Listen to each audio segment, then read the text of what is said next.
Hi Paul, I'm Kristen and I'm a physical therapist.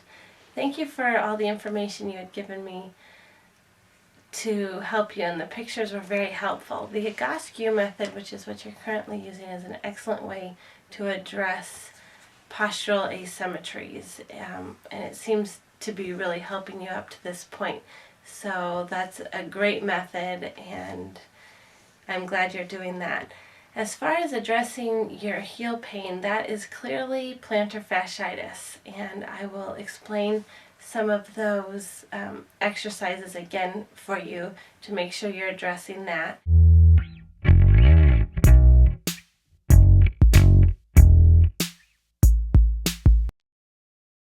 And as far as the knee pain goes, often what controls anterior knee pain and what causes it is tightness in the quads, so I'm going to show you that. You also had asked a question about having a lowered right shoulder. Often that is correlated as a handedness pattern, and we all have some asymmetries. Asymmetries that don't cause pain is usually not a problem.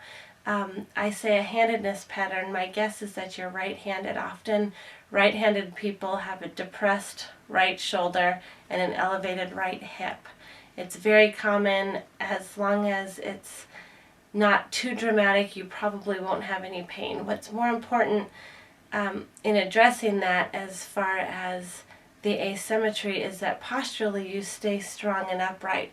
Very rarely do people have problems in a shoulder because one is depressed. It's more important that it's up and back so you're in good alignment that way, which I know the Egoscue method has addressed with you. So I'm going to address the plantar fasciitis and the knee pain, and then if you have any further questions after that, feel free to contact us. So the first thing is I'm going to clarify the straight leg raise, which you have been doing since you've watched the other video, but that is one of the best things to address the plantar fascia, is to glide that nerve. So I'm going to have you lie on your back. If I understand correctly, it's your right leg, but it won't hurt to do it on either one. So you're going to use a tie or a strap of some sort. Put it around the ball of your foot. Keep your legs straight. Draw your toes towards you, keeping your knee straight. Holding that position, you're going to come up to where you feel tension and back down. And you had said that your leg got tired as you did this exercise. It should be a passive motion from your legs, and your arms should be doing most of the work. So you're going to go up to the point of tension and down, up to the point of tension and down. It may reproduce your heel pain. It may just cause tension down the back of your leg.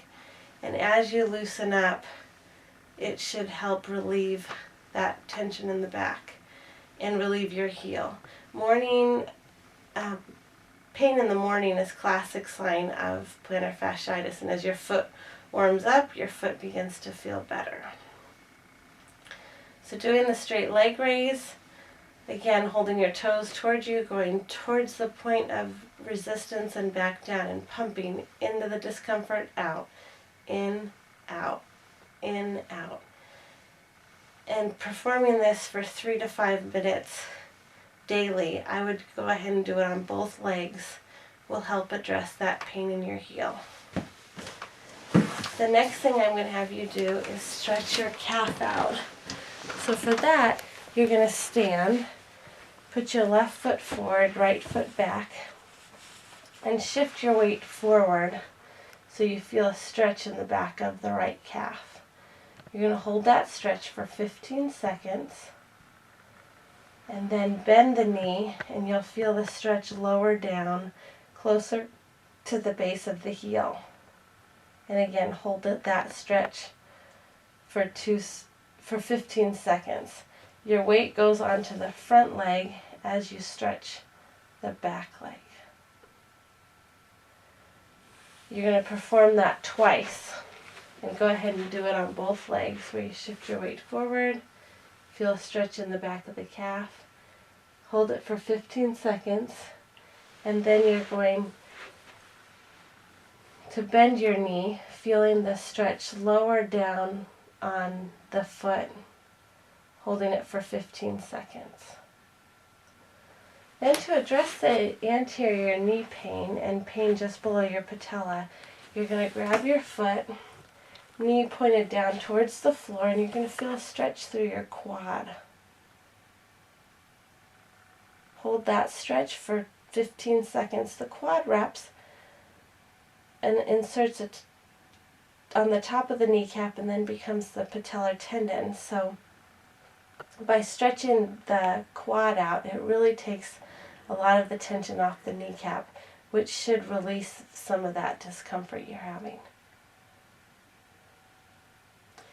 So hold it for 15 seconds and perform on both legs twice, 2 times on each leg.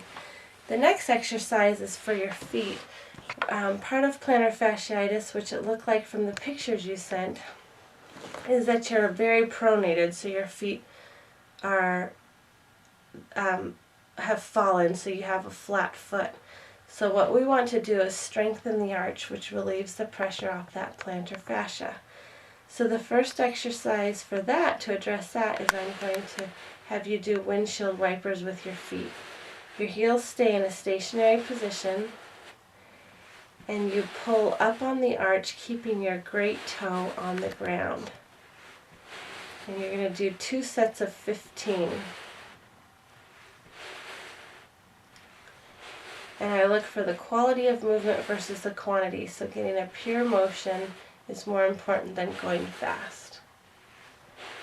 Then once you've done 15, rest for about a minute and then do 15 more. And the last thing I'm going to have you do is heel raises. And the key and the emphasis on heel raises is that the weight of your foot and leg goes on that great toe. So again, you're pulling up on that arch. So I'm going to have you do 2 sets of 15 in sitting. And then as your foot gets stronger and the pain begins to decrease, I'm going to have you go ahead and stand and do the same thing, but with your weight on that big toe. And you're going to work your way up to doing 15, rest, and then as you get stronger, completing 2 sets of 15. And that should really help strengthen the arch of your foot and eliminate that heel pain that you experience in the morning. So Paul, if you have any further questions, please feel free to contact us. I hope that addresses your needs. Be well.